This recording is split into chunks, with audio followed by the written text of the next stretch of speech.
Yes breaking news చూస్తున్నాం. కాకినాడ జిల్లా తునిలో బాలుడు కిడ్నాప్ కలకలం రేపింది. భాష్యం స్కూల్లో 1వ తరగతి చదువుతున్న బాలుడిని గుర్తు తెలియని వ్యక్తులు అపహరించారు. బాలుడికి టానిక్ పట్టించాలని చెప్పి ఓ అగంతకుడు స్కూల్ నుంచి బయటకు తీసుకొచ్చాడు. మధ్యాహ్నం లంచ్ బాక్స్ పట్టుకుని స్కూల్కి వెళ్లిన పేరెంట్స్ కి బాబు కనిపించకపోవడంతో అవాక్కయ్యారు. వెంటనే తేరుకొని వారు పోలీసులకు ఫిర్యాదు చేశారు. తల్లిదండ్రుల ఫిర్యాదు మేరకు రంగంలోకి దిగిన పోలీసులు బృందాలు బాలుడి కోసం గాలింపులు చేపట్టారు. స్కూల్ వద్ద సీసీ కెమెరా ఫుటేజ్ను పరిశీలిస్తున్నారు. బాలుడి ఆచూకీని త్వరలోనే తెలుసుకుంటామని పోలీసులు చెబుతున్నారు. ఇదే అంశానికి సంబంధించి మరింత సమాచారం మా ప్రతినిధి కాకినాడ జిల్లా ప్రతినిధి దుర్రాని ఫోన్ లైన్ లో అందించే సిద్ధంగా ఉన్నారు. ఎస్ దుర్రాని. Good afternoon.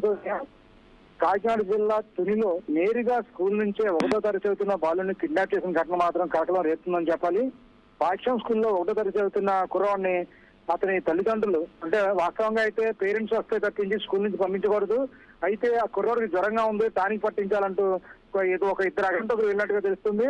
అయితే ఆ బాలుడు వాడిని గుర్తించబట్టే కూడా పంపించామని ఉపాధ్యాయులు చెప్తున్నప్పటికీ స్కూల్ నిబంధనలు కాదని ఏ విధంగా పంపించారన్న ప్రశ్న ఒకవైపు ఉండగా, బాలుడికి జ్వరంగా ఉందని టానిక్ పట్టించిన తర్వాత తీసుకొస్తాము, ముందు హాస్పిటల్ తీసుకెళ్లాలంటూ తీసుకెళ్లారు. అయితే మధ్యాహ్నం క్యారెట్ తీసుకుని తల్లి రావడం, తమ బాలుడు కనిపించకపోయేసరికి స్కూల్ ఉపాధ్యాయులను అడగడంతో ఈ విషయం బయటపడింది.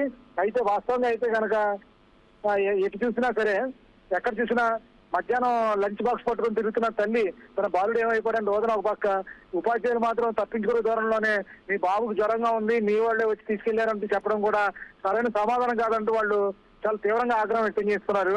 అయితే ఈ విషయం పోలీసులు కూడా దీన్ని కిడ్నాప్ జరిగిందా లేకపోతే ఏమైనా బంధువులు ఏమైనా ఈ విధంగా చేశారన్న కోణం కూడా పరిశీలిస్తున్నారు.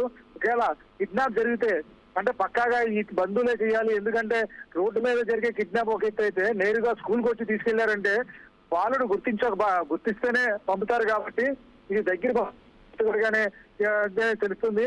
అయితే తండ్రి అంటే బాలుడి తండ్రి పెయింటింగ్స్ అమ్మకాల్లో బాగా పేరు పొందిన వ్యక్తిగా బాగా స్థితిమంతుడుగానే తెలుస్తుంది. దీన్ని బట్టి డబ్బుల కోసం చేశారా, ఏమైనా ఆస్తి తగాదాల గురించి ఏమైనా చేశారా, వ్యాపార లావాదేవీలు ఏమైనా తేడాలు వచ్చి చేశారన్న కోణం కూడా పోలీసులు అనుమానిస్తున్నారు.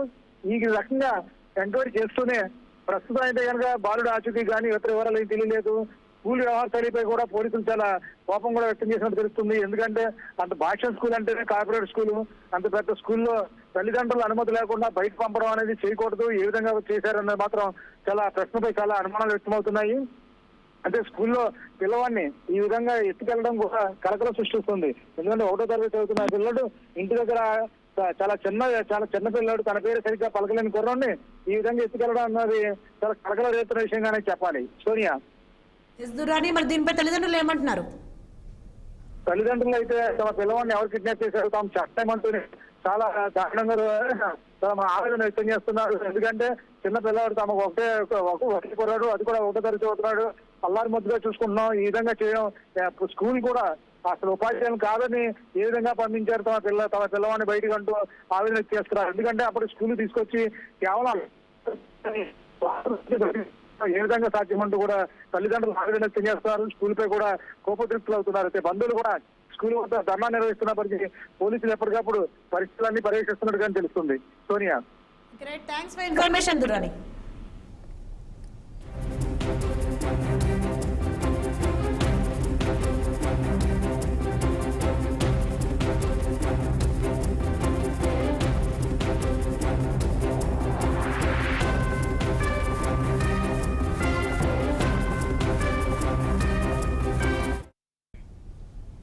ప్రజా సంక్షేమం అభివృద్ధి